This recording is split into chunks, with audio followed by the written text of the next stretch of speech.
પુસ્તકમાં શું એવું ખાસ હશે જે એક વાંચકને ગમશે અને વાંચક માટે એમ કહી શકાય કે અક્ષરધામ હમલો કે જે લોકોએ નથી જોયો એ લોકોની નજર સામે, કારણ કે હું એ વખતે મારું પહેલું રિપોર્ટિંગ હતું. પહેલાં તો ગોપી આ જે પુસ્તક છે એટલા માટે લખાયું કારણ કે એક પેઢી બદલાઈ ગઈ છે. પત્રકારત્વની પણ એક પેઢી બદલાઈ ગઈ છે અને પોલીસની પણ એક પેઢી બદલાઈ ગઈ છે. અને આ એટલા માટે મહત્વનું છે કે કોઈ મંદિર ઉપર આતંકવાદી હુમલો હોય ભારતમાં, એવી એ પહેલી ઘટના છે.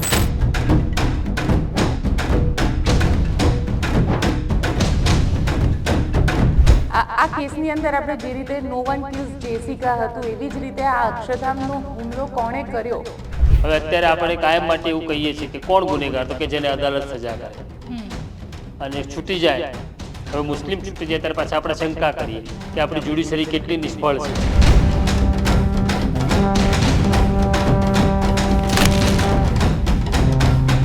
નરેન્દ્ર મોદી ઉપર જે પ્રકારે આરોપ લાગી રહ્યા હતા એટલે આ ટેરરિસ્ટો 2002ના તોફાનોનો બદલો લેવા આવ્યા હતા. એવો કહેવાય છે કે વેપન્સ જે અક્ષરધામમાં ઉપયોગમાં થયા એ ચાંદ ખાન એની કારમાં કાશ્મીરથી લઈને નીકળ્યો તો પછી અમદાવાદ પહોંચ્યો હતો. ગુજરાતનો પહેલો આતંકવાદી હુમલો એટલે કે અક્ષરધામ મંદિર.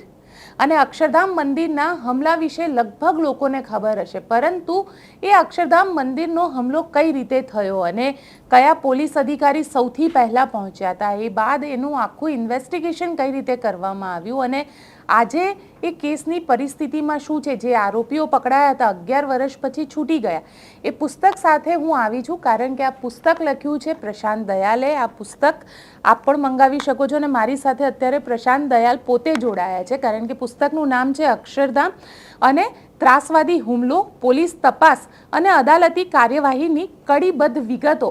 એટલે આ અક્ષરધામ પુસ્તક જે પ્રશાંત દયાલે પોતે લખેલું છે. દાદા, આપનું સ્વાગત છે નિર્ભય ન્યૂઝમાં.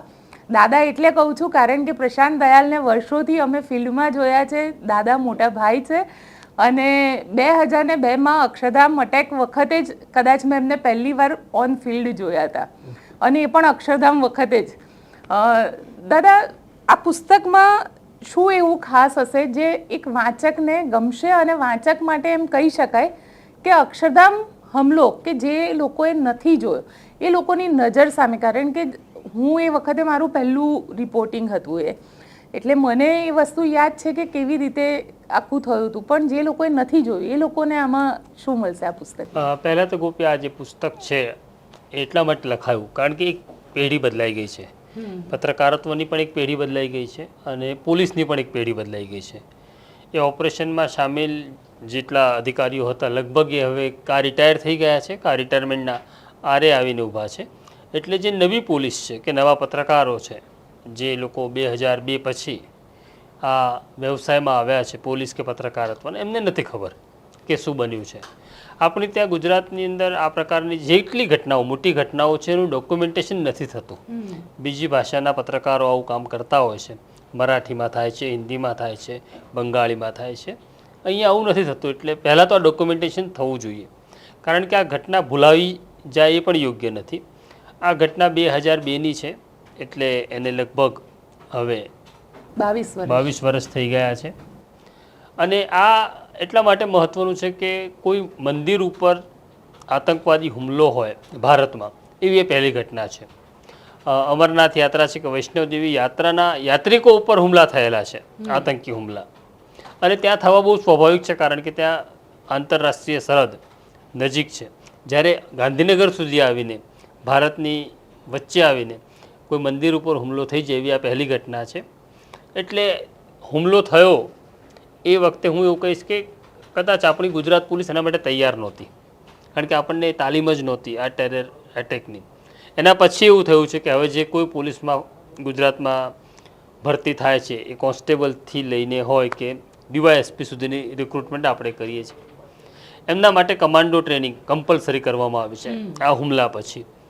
જ્યારે આ હુમલો થયો છે 23 સપ્ટેમ્બર 2002ના દિવસે અને 12 કલાક 24 કલાક સુધીનું ઓપરેશન લગભગ ચાલે છે અને ઓપરેશન પૂરું થાય છે ત્યારે આપણી પાસે કમાન્ડોઝ નહોતા. એટલે એ દાદ પણ દેવી પડે પોલીસ અમલદારોને કે જે લોકો ટેરર એટેકની તાલીમ નહોતી લીધી છતાં શરૂઆતના 4-5 કલાક ગુજરાત પોલીસના અધિકારીઓ લડે છે, કેઝ્યુલિટી પણ થાય છે. આપણે હિન્દુ મુસલમાનની વાત કાયમ કરતા હોઈએ છીએ અને હજી દેશમાં તો ઠીક છે, સંસદમાં પણ આપણે એટલા બધા માનસિક પછાત છીએ કે આપણને હિન્દુ મુસલમાન સિવાય કંઈ સૂચતું નથી. પણ અક્ષરધામ એટેક પછી જે પોલીસ આવી, ફોર્સ આવ્યો અને ટેરરિસ્ટો સામે લડ્યા, એમાં સૌથી પહેલો જે શહીદ થનારો હતો એ અલ્લા રખા નામનો એક જવાન હતો. એટલે અલ્લા રખા એક મુસલમાન સ્વામિનારાયણ મંદિર બચાવવા, લોકોને બચાવવા માટે શહીદ થાય છે, એની કોઈ નોંધ પણ નથી લેતું, કારણ કે આપણને સમાચાર નથી લાગતા. એના પછી સૌથી અગત્યનું છે કે આ પુસ્તક મેં જેમને અર્પણ કર્યું છે એ 4 ઓફિસરો છે, જેમાં સૌથી પહેલાં પૂર્વ આઈપીએસ અધિકારી ગિરીશ સિંઘલ છે, જેમણે VRS લઈ લીધું છે થોડા સમય પહેલાં જ. એના પછી 2 DYSP છે, ત્યારે PSI હતા, ભરત પટેલ અને DP ચુડાસમા. સિંઘલ અને ભરત પટેલ છે અને એમની સાથે કમાન્ડો છે રામાજી ઠાકોર કરીને. આ જે 3 લોકો છે એ શરૂઆતના 1 કલાક ટેરર એટેક પછી 2 કલાક સુધી લડે છે, લોકોને રેસ્ક્યુ કરવાનું કામ કરે છે. મંદિરમાં એ લોકો એકલા જ હતા, પોલીસ ફોર્સ આવ્યો નહોતો. એટલે શરૂઆતના 2 કલાક એવા હતા કે એ રેસ્ક્યુનું કામ કરે છે ફોર્સ આવે ત્યાં સુધી. અને DP ચુડાસમા સબ ઇન્સ્પેક્ટર હતા, એમની છાતીમાં પણ ગોળી વાગે છે. તો આ પુસ્તક આ 4 અધિકારીઓને અર્પણ છે. બાકીના ઘણા બધા હતા જ, એમનો ઉલ્લેખ પુસ્તકમાં આવે છે. ઘણા બધાને પ્રેસિડેન્ટ મેડલ પણ મળ્યા છે બહાદુરી માટે, અને ઘણા બધા સાવ ભૂલાઈ પણ ગયા છે. આપણી ત્યાં અડધો ડઝન એવા પણ જવાનો છે કે જેમના શરીરમાં આ એટેક વખતે બુલેટ્સ ઘૂસી ગઈ હતી ટેરરિસ્ટોની. એમના શરીરમાં આજે પણ યથાવત છે, કારણ કે બુલેટ કાઢો તો એ લોકો મરી જાય તેમ છે. એટલે એ જવાનો આજે બુલેટ સાથે જીવે છે. તો બહુ રોચક ઘટના આ હુમલાની ત્યારની હતી, એ બધું ડોક્યુમેન્ટેશન થયું છે. એના પછીનો જે પાર્ટ છે ઇન્વેસ્ટિગેશનનો પાર્ટ છે. પહેલાં આ તપાસ ગુજરાત ATS પાસે હતી અને પછી અમદાવાદ ક્રાઇમ બ્રાન્ચ પાસે ટ્રાન્સફર થાય છે, આરોપીઓ પકડાય છે. એ ઇન્વેસ્ટિગેશન પ્રમાણે એવો દાવો પણ થાય છે કે આ પાકિસ્તાનના ઇશારે થયેલો ટેરર એટેક હતો. આ જે 2 મરી ગયા એ પાકિસ્તાની હતા એવો ક્લેમ હતો. ઘણા બધા લોકો પકડાય છે જેને ટ્રાયલ કોર્ટ આજીવન ની સજા ફરમાવે છે, આજીવન કેદની. હાઈકોર્ટ એને બહાલ રાખે છે અને 11 વર્ષ પછી સુપ્રીમ કોર્ટ એવું કહે છે કે અમે ક્રાઇમ બ્રાન્ચની આ થિયરી સાથે સંમત નથી અને જે લોકો પકડાયા છે એને અમે નિર્દોષ છોડીએ છીએ. એ લોકો છૂટી જાય છે. આ કેસની અંદર આપણે જે રીતે નો વન કિલ્સ જેસિકા હતું, એવી જ રીતે આ અક્ષરધામનો હુમલો કોણે કર્યો, કારણ કે મુફ્તી કયુમનો મેં પણ ઇન્ટરવ્યૂ કર્યો હતો દાદા, અને મુફ્તી કયુમનો જે આખો કેસ છે એને પણ આપે કારણ કે 11 વર્ષ જેલમાં રહીને મુફ્તી કયુમ પકડાયા અને ત્યાં છૂટ્યા ત્યાં સુધીની ઘટનાઓ આમાં આવરી લેવામાં આવી છે. મુફ્તી કયુમ સાથે મુલાકાત પણ મેં કરી. અને કોઈ માણસ જિંદગીના 11 વર્ષ પસાર કરે, હવે અત્યારે આપણે કાયમ માટે એવું કહીએ છીએ કે કોણ ગુનેગાર, તો કે જેને અદાલત સજા કરે અને છૂટી જાય. હવે મુસ્લિમ છૂટી જાય ત્યારે પાછા આપણે શંકા કરીએ કે આપણી જ્યુડિશરી કેટલી નિષ્ફળ છે કે આરોપી છૂટી જાય છે. તો આના વિશે વાદ વિવાદ થઈ શકે, પણ આપણે એ વાદ વિવાદના પુસ્તકમાં સ્થાન નથી આપ્યું. હુમલો થાય છે અને 11 વર્ષ પછી આ લોકો છૂટે છે, ત્યાં સુધીની ઘટના છે. અને જો સુપ્રીમ કોર્ટનું જે જજમેન્ટ છે કે આ હુમલો આપણે નહોતો કરાવ્યો, તો સવાલ એવો છે કે હુમલો કરનારા હજી આપણી આસપાસ ફરે છે અને હજી આપણે અસલામત છીએ, કારણ કે આપણે તેમને ઓળખી શક્યા નથી.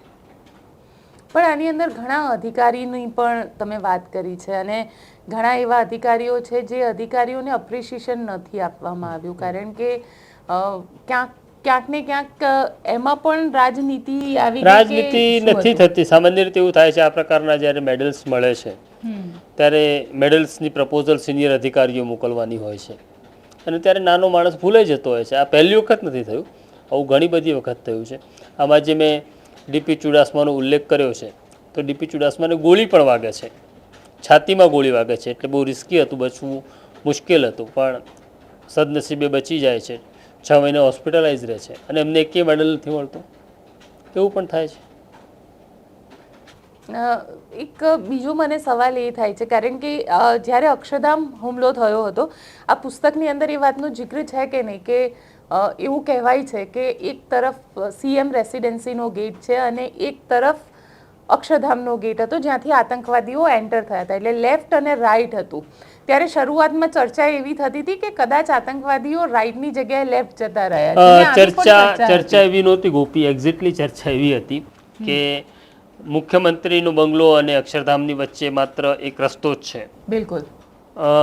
શંકા એવી થતી હતી કે જે ટેરરિસ્ટો આવ્યા હતા એ ટેરરિસ્ટો એટલા માટે આવ્યા હતા કે ગોધરા સ્ટેશન ઉપર જે ઘટના બને છે, 56 કાર સેવકો માર્યા જાય છે અને પછી ગુજરાતમાં રાયટ્સ ફાટી નીકળે છે, અને જે પ્રકારે સરકારની ભૂમિકા હતી, નરેન્દ્ર મોદી ઉપર જે પ્રકારે આરોપ લાગી રહ્યા હતા, એટલે આ ટેરરિસ્ટો 2002ના તોફાનોનો બદલો લેવા આવ્યા હતા. ત્યારે ચર્ચા એવી ઉઠી હતી કે જે ટેરરિસ્ટો અક્ષરધામની દિવાલ કૂદીને અંદર આવી શકતા હોય એ ટેરરિસ્ટો સીએમ બંગલો કૂદીને અંદર કેમ નહોતા ગયા અને સીએમને ટાર્ગેટ કેમ નહોતો કર્યો, એવો એક સવાલ હતો. એ પણ આમાં મેં આવરી લીધો છે, કારણ કે આની ખૂબ ચર્ચા હતી. હા, એટલે એ વખતે જોરદાર ચર્ચા હતી. અચ્છા, તમે આની અંદર એની જે અદાલતી કાર્યવાહી પણ તમે લીધી છે, અને અદાલતી કાર્યવાહીની અંદર ઘણા બધા એવા કેસીસ હશે, કારણ કે 11 વર્ષ કોઈ એક વ્યક્તિ જેલની અંદર કાઢે તો પછી એ જ્યારે બહાર આવે અને તમે જ્યારે મુફ્તી કયુમને મળ્યા તો આખું જે આ પુસ્તકની અંદર એ લોકોની એ સાયકોલોજીને પણ આપે વર્ણવી છે. મુફ્તી કયુમ સહિત લગભગ 6 લોકોને પકડ્યા હતા અમદાવાદમાંથી. એક ચાંદ ખાન કરીને છે એને કાશ્મીરથી પકડ્યો. એવો કહેવાય છે કે વેપન્સ જે અક્ષરધામમાં ઉપયોગમાં થયા એ ચાંદ ખાન એની કારમાં કાશ્મીરથી લઈને નીકળ્યો તો પછી અમદાવાદ પહોંચ્યો હતો. કયુમને હું મળ્યો, મુફ્તી કયુમને હું મળ્યો છું, અને આજે પણ કયુમ એ વાત કરતા એના આંખમાં એ વેદના છે, પ્રશ્ન છે, ગુસ્સો છે, નારાજગી છે, કારણ કે આ 11 વર્ષ દરમિયાન ઘણું બધું બન્યું. એના કયુમના બાળકો નાના હતા, હવે કોણ સાચવશે આ પત્નીને કે બાળકોને, એટલે કયુમના સસરા લઈ જાય છે. એ દરમિયાન કયુમના સસરાનું પણ નિધન થાય છે, જે બેંકમાં મેનેજર હતા. અને કયુમ ટેરરિસ્ટ છે એવું આસપાસના લોકો ચર્ચા કરતા હોય છે, બોલતા હોય છે. એના કારણે કયુમની પત્નીને બાળકોને બહુ માઠું લાગે છે, અને કયુમની પત્ની સુસાઇડ કરવાનો પ્રયત્ન કરે છે. એના ગળા ઉપર 30% આવે છે, બચી જાય છે. એના બાળકો સ્કૂલે જાય છે ત્યારે પણ લોકો પૂછે છે કે તારો બાપ ક્યાં છે? ત્યારે બંને બાળકો એવું કહે છે કે રિયાદ ગયા છે, કે દુબઈ કમાવા ગયા છે. એક દિવસ નાનો બાળક છે એ એવું કહે છે કે મારો બાપ ટેરરિસ્ટ છે, બોલો તમે શું કરશો? ગુસ્સામાં એ બાળકે ભણવાનું છોડી દીધું, કેમ કે બધા એને એવું કહેતા હતા તારો બાપ ટેરરિસ્ટ છે. જ્યારે હું ઇન્ટરવ્યૂ કરવા ગયો ત્યારે એનું નામ હું ભૂલતો નહોતો, મુઆવી છે. એ મને ઇન્ટરવ્યૂ પછી એક સવાલ પૂછે છે. મને સવાલ નથી પૂછતો, મને કહે છે કે તમને નહીં ખબર પડે કે કોઈ એવું કહે કે તમારો બાપ ટેરરિસ્ટ છે, એની તકલીફ શું પડે ને તમને નહીં ખબર પડે, કોઈ દિવસ નહીં પડે. તો એના દીકરાએ મને સવાલ પણ કર્યો હતો. આ બધી ઘટનાઓ, આ બધી જ દિલચસ્પ ઘટનાઓ આની અંદર છે, અને એ સાયકોલોજીને પણ ખૂબ સારી રીતે વર્ણવી છે, કારણ કે લગભગ મારું પુસ્તક પતવા આવ્યું છે, મેં અડધું પુસ્તક વાંચી લીધું છે. દાદા, એક આખી જેને કહી શકાય કે કારણ કે ગુજરાતની અંદર આપણે અક્ષરધામ પછી અલગ અલગ ઘટનાક્રમો આપણે જોયા, એ અધિકારીઓને પણ જોયા, અને પછી એક એવો ફેસ પણ જોયો કે જે આતંકવાદી તરીકે જે લોકોને પકડ્યા હતા એ જ અધિકારીઓ જે છે, જે ક્રાઇમ બ્રાન્ચનું ઇન્વેસ્ટિગેશન કરતા હતા, એ જ અધિકારીઓ જેલમાં પણ ગયા.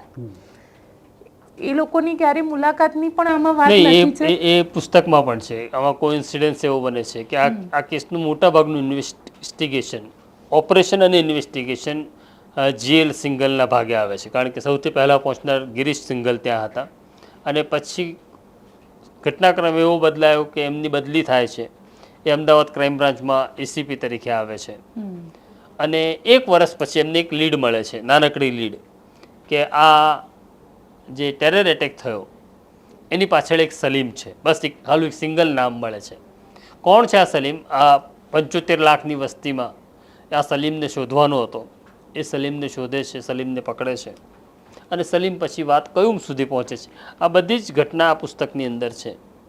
અને પછી 2010માં એવી ઘટના થાય છે કે ઇશરત જહાન એન્કાઉન્ટર, ગુજરાતનું બહુ ચર્ચિત એન્કાઉન્ટર છે.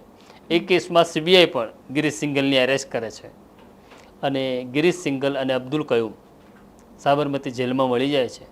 ત્યાં બંને વચ્ચે શું સંવાદ છે એ પણ આ પુસ્તકમાં છે, એટલે આ પુસ્તક વાંચવું જોઈએ.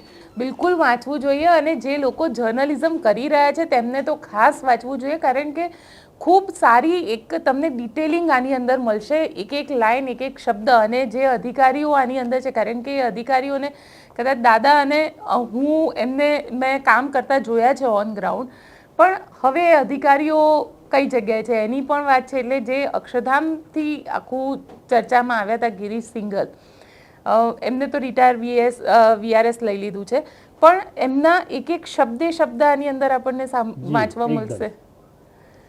બિલકુલ. તો દરેક વ્યક્તિને હું કહીશ કે આ પુસ્તક અક્ષરધામ, જો તમારે ખરેખર અક્ષરધામ હમલો શું હતો અને અક્ષરધામ પછી એનું ઇન્વેસ્ટિગેશન, કારણ કે 1 વર્ષ પછી આખા મામલે પહેલો આરોપી જે છે એ પકડાયો હતો, કારણ કે 1 વર્ષ સુધી પોલીસને પણ ખબર નહોતી કે કોણે કર્યું છે, ક્યાંથી આતંકવાદીઓ આવ્યા છે.